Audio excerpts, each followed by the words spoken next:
Anana versus Bayindir. Anana could be dropped. Bayindir could permanently take his spot, or that's what Bayindir is hoping. Anana might not even go to AFCON because he is scared. De Zerbi to United. 3 managers have been linked to Manchester United, and reportedly De Zerbi's had talks, and Jim Ratcliffe is evaluating Erik ten Hag's future. Rafael Varan leading. Please fix up with Varan. Sell Lindelof. Transfer news, we'll talk about all of that, the centre-backs, the right wing, the midfield situation, and the injury latest on the likes of Amad Diallo, Lissandro Martinez, and more. So please do hit that like button if you have not already. Subscribe down below if you're new, because I do a video every single day going through all the latest Manchester United news in 10 minutes for you guys.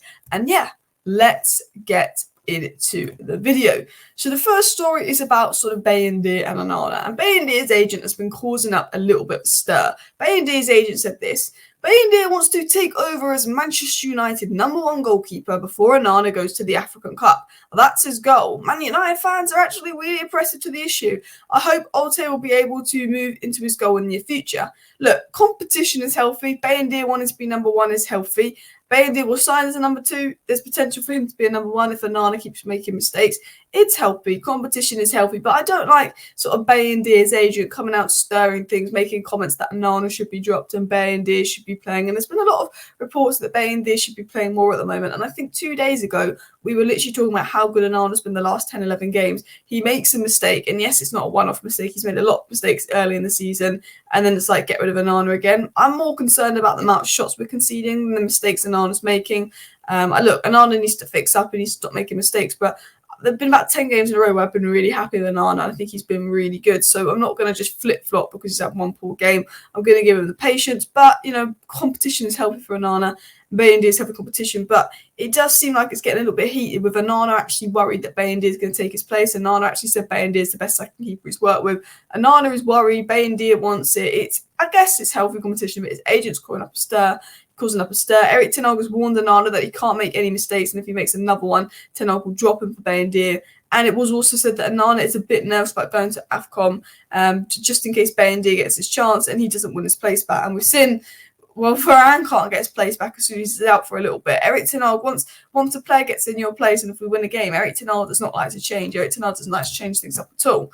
But it was said by Rob Dawson that Erik ten Hag will continue to back Andre Onana as his first choice goalkeeper and still believes it was the right decision to bring him in after the departure of De Gea last summer. Ten Hag is likely to keep faith in Andre Onana for the Premier League trip to Newcastle on Saturday unless Onana makes it clear he wants taken out the firing line. And Ten Hag believes the benefits of signing Onana will far outweigh the negatives because his style of play is better suited to the way the Dutchman wants his team to play, which I 100% get.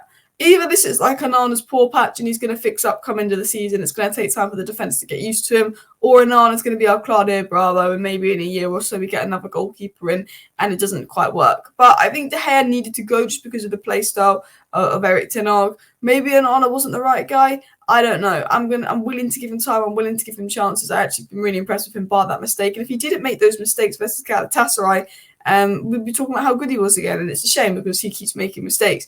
But he needs to fix up. But I'm gonna back Onana, and I think Ten Hag is as well. There's a lot of news about him being dropped, Bayindir coming in, but I think Ten Hag is ready to back Onana. But are the board ready to back Ten Hag? It said that United are considering Roberto De Zerbi as a potential Ten Hag replacement.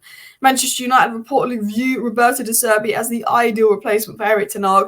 That's according to recent reports from Team Talk, who claim the Brighton and Hove Albion boss has impressed the Red Devils decision maker. Failure to qualify for next season's Champions League could lead to Ten Hag being relieved of his duties. The Dutchman's time in charge could also depend on Ratcliffe's plans following the British billionaire's 25% investment stake. Ancelotti, Graham Potter and the sporting manager have also been linked to United job. Now, it's seen that Jim Ratcliffe, when he first comes in, and he'll be here around January time, isn't going to make any initial changes and get rid of Ten Hag.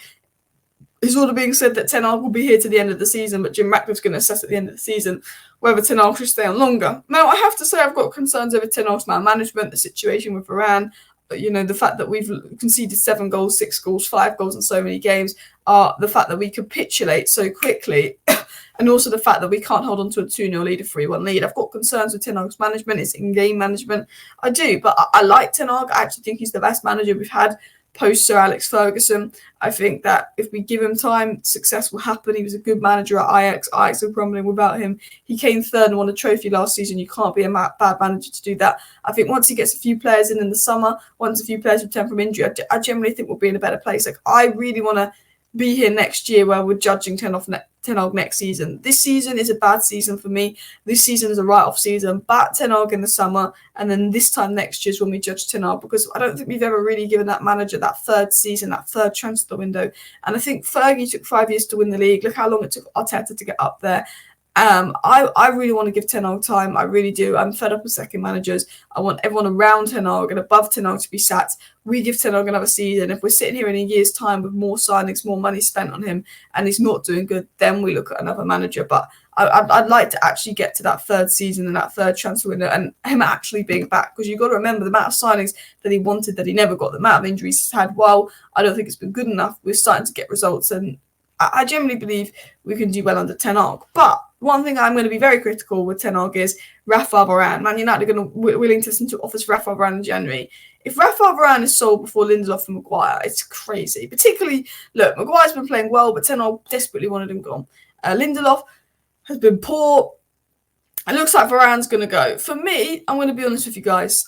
If you're so obsessed with passing angles, play Luke Shaw left centre back, Varane right centre back. Varane is our best centre back. Varane is our best centre back. Maguire's been good, but Varane is our best centre back. Varane and Maguire is our best pairing that is fit right now. And if maybe Varane and Luke Shaw might work better together because of passing angles. But I do not. Lindelof and Maguire is not better than Varane and Maguire. I don't care about the passing angles. Lindelof is scared of defending. Lindelof and Maguire can't cover much space. They're immobile. Put Luke Shaw in with Varane. Put Varane in with Maguire. I don't know what to believe, because part of me is like, Varane's a top professional, and maybe there's an issue with Ten Hag and there's an issue with that, and that's why he's not playing, because I just can't understand why Lindelof's persistently playing when we're conceding that many chances. Man United have conceded more shots on goal than any other team in the last 4 games. You cannot tell me Lindelof and Maguire have been good. I actually think Maguire's been all right, but you cannot tell me Lindelof's been good. So I don't know why Varane's not getting in the team. I get what it means about passing angles, and maybe it is all about passing angles and Ten Hag's gone nuts.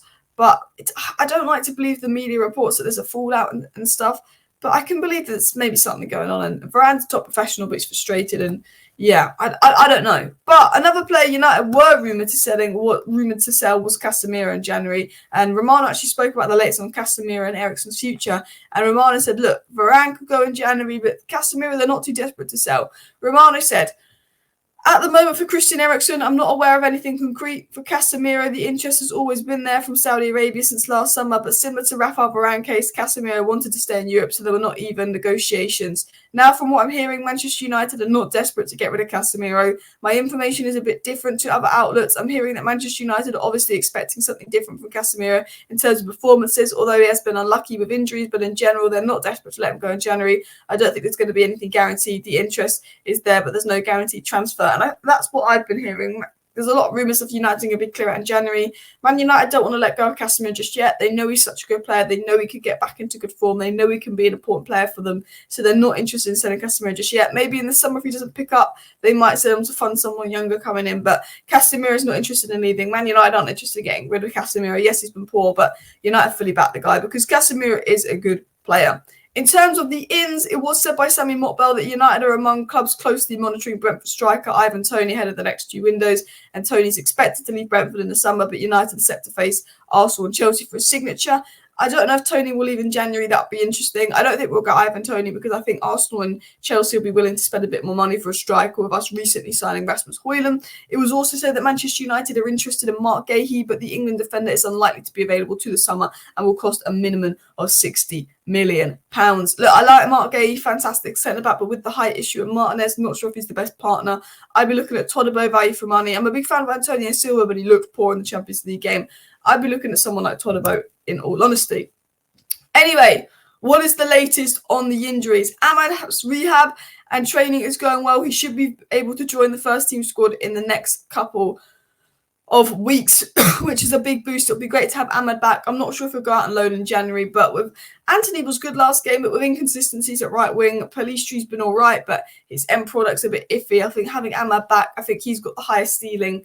out of all of our right wingers right now will be great. And he had such a great loan, and it's such a shame that he got such a bad injury. But I think the most important return will be Lisandro Martinez in build-up at the back. In terms of the Varan partnership, we'll get Varan back. Our best period was with Lisandro Martinez and Varan at the back. And when they went, our last season went downhill. And I'm hoping that Varan isn't sold, and I'm hoping that Lisandro Martinez comes back and we can start playing that duo. We can get back to our best as well. But anyway, people, that is all the latest Manchester United news, transfer news, takeover news, update, and more. Hope you found this roundup interesting. I will be back tonight with either a live stream or a video, depending on how much news comes out. And then tomorrow we've got this Man United versus Newcastle watch long. And I'm a little bit worried for that game. I can't lie to you. Thank you for watching. See you next time. Bye.